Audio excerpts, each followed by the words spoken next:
भूर्भुवः स्वः तत्सवितुर्वरेण्यं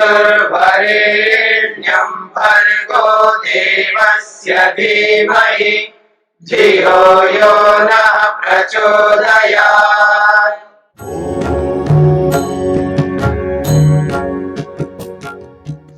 आप मुझे कष्ट देना चाहते हैं जी उन कष्टों को मैं कष्ट नहीं मान रहा हूँ जी। आप मेरा हाथ काटना चाहते हैं और आप हाथ काटते रहें और मैं स्वस्थ हूँ प्रसन्न हूँ तो कर्म का फल तो मुझे मिला नहीं। बोलते जाइए। और आपको जो आपने जो कर्म किया तो फिर एक तरफा कर्म हो गया। ये आपका प्रश्न है। हाँ, तो मेरे मानने और न मानने, आपके मानने ना मानने से बात नहीं बनती है। अगर मैंने आपके शरीर को दुख दिया है तो आपके शरीर को दुख मिला है। आपके न मानने से आपको दुख नहीं मिला ऐसा नहीं होता है। दुख तो मिलेगा ही। नहीं, ऐसा नहीं होता है, ऐसा नहीं होता। वस्तु का जो धर्म होता है ना, जैसे मैंने आपको खीर खिलाई, ठीक है ना, तो अब खीर आप खा रहे हो जी, मैं तो सुख नहीं लेता हूं। आपके कहने से सुख नहीं गया आपके अंदर, ये नहीं हो सकता। सुख तो गया है आपके अंदर, क्योंकि वस्तु का धर्म हमेशा वस्तु के साथ रहता है। उस वस्तु के धर्म को आप हटा नहीं सकते। मेरी बात को समझने का प्रयत्न करना। अगर उस वस्तु में सुख है तो वो सुख आपको मिलेगा ही मिलेगा, उसको आप रोक नहीं सकते। नहीं जी मैं लूंगा नहीं चलेगा। आप ऐसा नहीं कर सकते कि वस्तु को ले लो गुण को छोड़ दो, ऐसा नहीं कर सकते। वस्तु गया तो गुण भी गया आपके अंदर, ठीक है ना। अब रही ज्ञान के स्तर पर, आपने ये माना है कि मैं इस दुख को दुख नहीं मानता, इसका मतलब है इसको मैं सहन करता हूं, ये इसका मतलब होता है। आप सहन करेंगे उस दुख को, लेकिन ऐसा नहीं होगा आपको दुख हुआ ही नहीं, ऐसा नहीं हो सकता। 3 काल में ये नहीं हो सकता कि शरीर कट गया है और आपको दुख नहीं हुआ, लेकिन उस दुख को आप सहन कर रहे हैं। मैं जी इसको खुशी खुशी से स्वीकार करता है, मेरा कोई मतलब नहीं है, देते रहो दुख आप, मैं तो इसको खुशी खुशी से स्वीकार करूंगा। इसका यह मतलब होता है कि उस दुख को आप सहन कर रहे हैं। ऐसा नहीं कि आपको दुख हुआ ही नहीं, सुख भी हुआ है और दुख भी हुआ है, बस केवल आप उसको सहन करते हैं। सुख को भी व्यक्ति सहन करता है और दुख को भी सहन करता है। यह बात पकड़ में आ रही है आपको?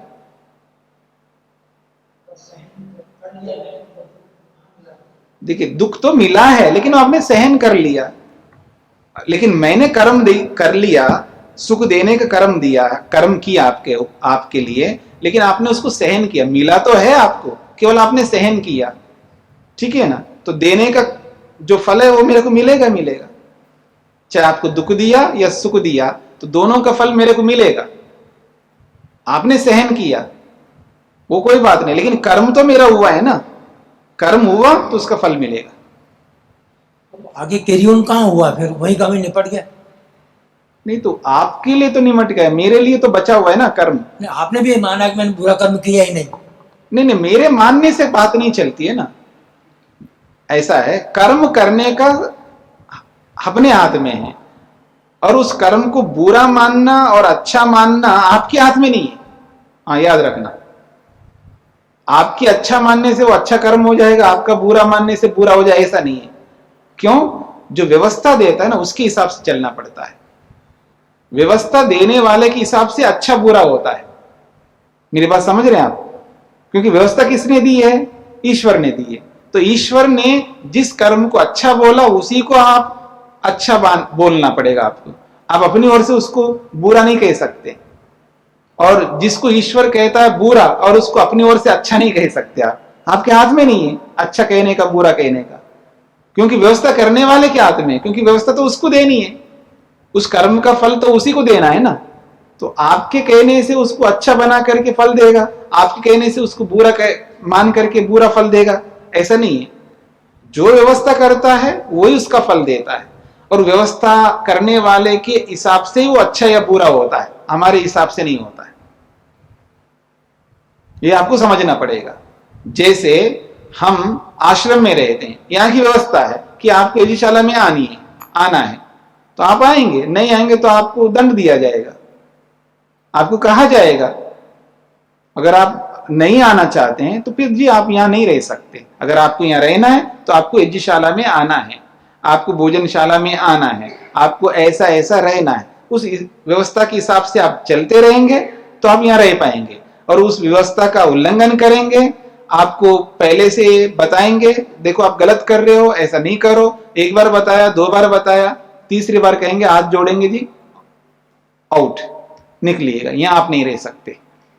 यहाँ रहना है तो यहाँ की व्यवस्था में रहना है। तो जैसे आश्रम की व्यवस्था होती है, घर की व्यवस्था होती है, समाज की व्यवस्था होती है और राष्ट्र की व्यवस्था होती है, ऐसे पूरे विश्व की भी व्यवस्था होती है। तो वो जो व्यवस्था करने वाले होते हैं वो व्यवस्था के हिसाब से ही वो अच्छा या बुरा माना जाता है। जब भारत में आप सड़क पर चलते हैं तो बाएं तरफ से आपको चलना है, वही पुण्य है। दाएं तरफ से जाएंगे तो पाप है। उसको पाप कहो या रॉन्ग कहो या गलत कहो या अन्याय कहो या अधर्म कहो, एक ही बात है। और वही आप जब अमेरिका में जाएंगे तो आप बाएं तरफ से नहीं चलेंगे, वहां दाएं तरफ से चलेंगे। वो दाएं तरफ से चलना वहां पुण्य है, न्याय है, धर्म है, उचित है।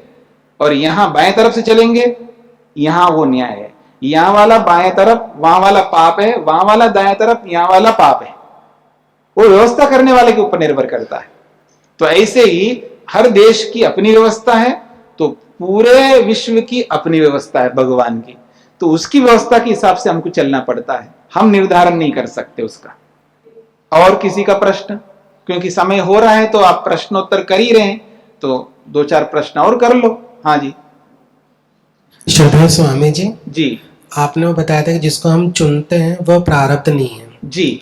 तो कुछ माह बाद मेरे एक मित्र का विवाह होने वाला है, परंतु उन्होंने जिससे विवाह हो रहा उनको चुना नहीं है क्योंकि उनकी पसंद नहीं है, उनके माता पिता के पसंद है। तो ऐसे में उनको शादी होगी तो वो तो मेरे मित्र ने चुनी नहीं। मैं बात आपकी प्रश्न को समझ गया। चुनने का मतलब कि किसी ने भी चुना हो, जिसको मनुष्य ने चुना है वो प्रारब्ध नहीं होता है। आपने चुना है या माता पिता ने चुना है या भाई ने चुना है या गुरु ने चुना है, किसी ने भी चुना है या नहीं। हमने ये थोड़ा प्रतिज्ञा की कि जब हम चुनेंगे तब वो पुरुषार्थ होगा, नहीं तो नहीं होगा, ऐसा तो प्रश्न ही नहीं है। चुनना है, किसी भी मनुष्य ने चुना है, वो प्रारब्ध नहीं हो सकता। जहां चयन होता है वो प्रारब्ध नहीं होता है, ये सीधा गणित है। बिना चयन किए कोई ऐसे शादी थोड़ा करेगा? तो माता पिता के चयन हो गए ना वो। अब इस बात को क्यों नहीं समझे? मतलब मैंने तो चुना नहीं है जी, फिर भी शादी कर रहा हूं, ये कैसे हो सकता है? भाई किसी ने तो चुना होगा ना, माता ने, पिता ने, भाई ने, बहन ने, किसी ने तो चुना होगा ना। ऐसे बिना चयन किए कैसे शादी कर सकता आदमी? ये बात समझ में आ गई आपको? बस समाप्त, समाधान। हाँ जी।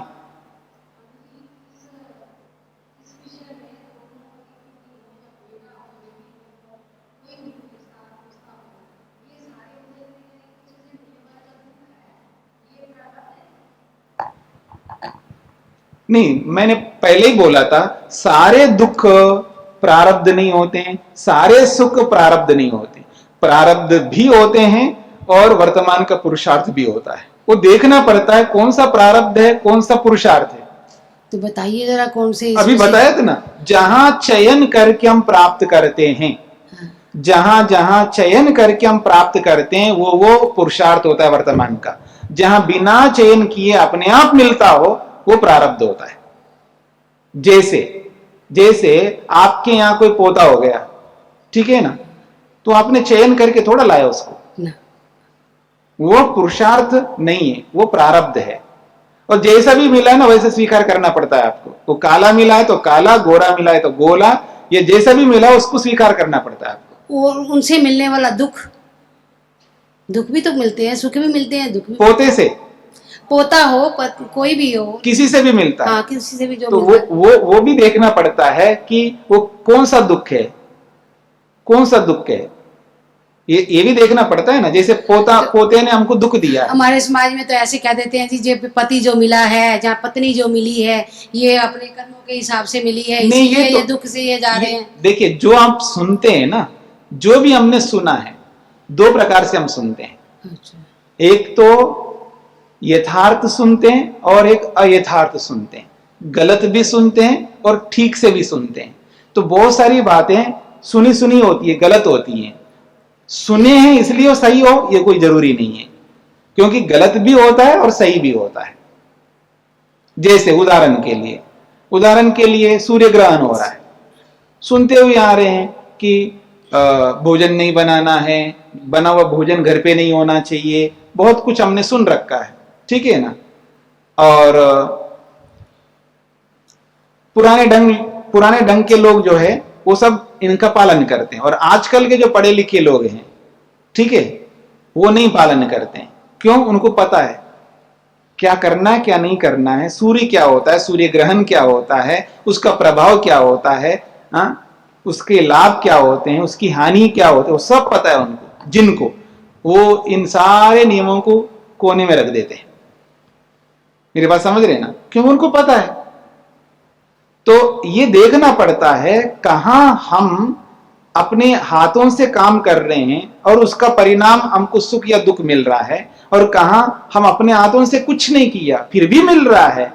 तो वो देखना पड़ता है कि वो दुख या वो सुख प्रारब्ध का है या वर्तमान का पुरुषार्थ का है। ये मैं कहना चाह रहा हूं। जैसे मैंने खाने में कोई दोष नहीं किया,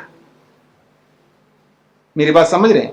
कोई दोष नहीं किया का मतलब ये तब बोल सकता हूं मैं ये बात जब मैं आयुर्वेद को जानता हूं, सारे नियमों को जानता हूं। हाँ, ऐसे नहीं कि आपने पढ़ा नहीं, लिखा नहीं, जाना नहीं, कुछ नहीं जी, मैं तो ठीक से खाता हूं, मैंने कोई दोष नहीं किया। आपके कहने से बात नहीं बनेगी। आपको ठीक क्या है गलत क्या है यही पता नहीं है, और आप कहते हो मैंने तो कोई दोष नहीं किया, ये नहीं चलेगा। ये तब कह सकते हैं कि आपको शरीर विज्ञान के बारे में पता है और आयुर्वेद के बारे में पता है, क्या खाना क्या नहीं खाना, कब खाना, कितना खाना, कैसे खाना, सब पता है, और उसी के अनुसार आप खा रहे। कोई वर्तमान में दोष आपने नहीं किया और कोई भी आपको गलत नहीं खिलाया, सब ठीक चल रहा है, फिर भी आपके शरीर में कोई ऐसा रोग उभर के आ गया, तब आप कहेंगे ये जी प्रारब्ध था इसलिए आ गया। और आपको ना खाने का पता है, ना पीने का पता है, ना रहने का पता है, ना बैठने का पता है, कुछ भी पता नहीं। आप जो भी आप जानते हैं, जैसा आपने सुना उसके हिसाब से जैसे भी खा रहे हैं, पी रहे हैं, उठ रहे हैं, बैठ रहे हैं, और आपने आंखें खराब कर लिया कम उम्र में। 40 साल पहले ही, 40 साल से पहले ही आपकी आंखें खराब हो रही है, ठीक है ना। आप ऐसे पढ़ते जा रहे हैं, लेट करके पढ़ते जा रहे हैं, कम प्रकाश में पढ़ते जा रहे हैं, आपने ध्यान ही नहीं दिया पढ़ने के विषय में, कितना लाइट होना चाहिए, कैसे पढ़ना चाहिए, आपने ध्यान नहीं दिया, और आपकी आंखों में कमजोरी आ गई है और आपको चश्मा लग गया। ये कोई प्रारब्ध नहीं था, ये वर्तमान का पुरुषार्थ था। तो ये देखना पड़ता है कि कहां वर्तमान का पुरुषार्थ है, कहां प्रारब्ध है, वो सब देखने से पता लगेगा। यूं आंख मीच करके निर्धारण नहीं कर सकते कि ये पुरुषार्थ है, ये प्रारब्ध है। मेरी बात समझ में आ रही है? तो इस रूप में देख करके जब चलता है व्यक्ति, तो उसको धीरे धीरे पकड़ में आता है कि ये प्रारब्ध है, ये पुरुषार्थ है, ठीक है। तो जहां हम लोग चयन करते हैं, हम का मतलब मनुष्य, जहां भी मनुष्य के द्वारा चयन किया जाता है, तो समझ लेना वो सब पुरुषार्थ का मामला है। और जहां बिना चयन किए, बिना हमारे कुछ किए हैं, अपने आप मिल रहा हो, समझ लेना वो प्रारब्ध है।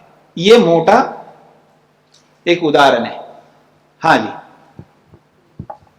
कुछ बोलना है आपको? हम ये कह रहे हैं कि इसका अल्टीमेट सॉल्यूशन टेक्नोलॉजी में। जी जी, एक डिवाइस निकाले जिसमें आता रहे कि इनका ईर्ष्या का लेवल इतना है, द्वेष का लेवल इतना है, तभी दूसरे को पता चलेगा। अदरवाइज तो ऐसा डिवाइस बन सकता है। हाँ, ऐसा अगर कोई बना ले तो बहुत अच्छी बात है कि डिवाइस बता दे कि ये प्रारब्ध है या पुरुषार्थ है। ईर्ष्या का लेवल अभी 10% था 100 में जी, और ये द्वेष का भाव इतना था, और ये क्रूरता का भाव इतना था। देखिए, जहां मेटेरियलिस्टिक चीज के बारे में बात होती है वहां तो आप इंस्ट्रूमेंट कोई डिवाइस बना सकते। जहां मेटेरियलिस्टिक की बात ही नहीं हो रही है, जहां नॉन मेटेरियलिस्टिक की बात हो रही हो, क्योंकि पुण्य पाप ये सब मेटेरियलिस्टिक चीज ही नहीं है, उसका कोई डिवाइस नहीं बन सकता।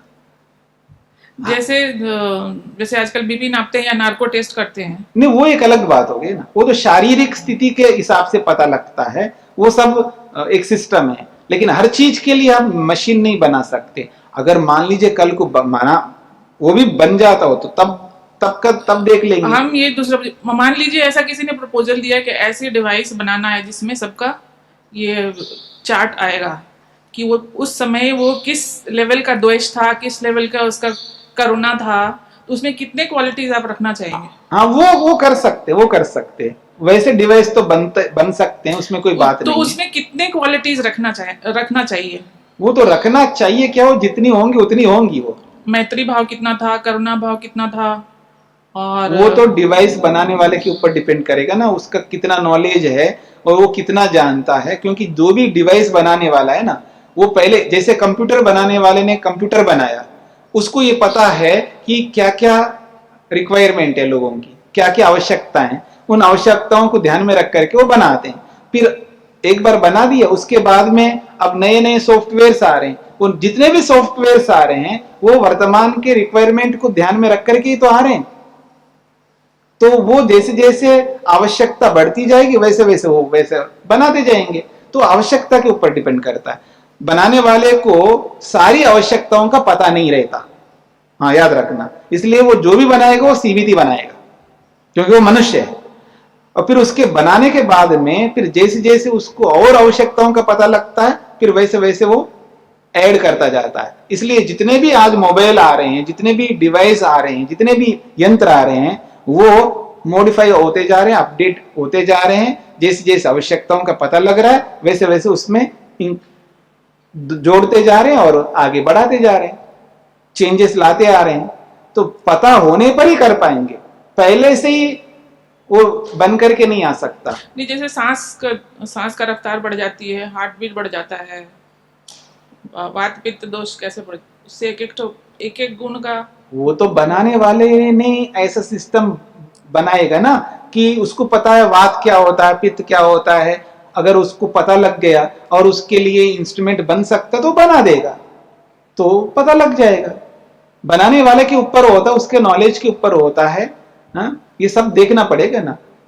मूल मुद्दा यही है कि जो कुछ भी डिवाइस बनाने वाला बनाएगा वो पूर्व जानकारी के अनुसार ही बनाएगा, और जितनी जानकारी है उसी जानकारी के हिसाब से बनाएगा। ना कम बना पाएगा ना अधिक बना पाएगा। कम भले बना देगा, अधिक जानकारी है लेकिन कम बना सकता है, लेकिन जितनी जानकारी उससे अधिक तो नहीं बना सकता वो। लेकिन ये तो है, संभावना तो है इसमें। मैं मना नहीं कर रहा हूं ना, संभावना हो सकती है। वो संभावनाओं पर हम जीते हैं, आज सारा जीवन संभावनाओं के ऊपर ही है।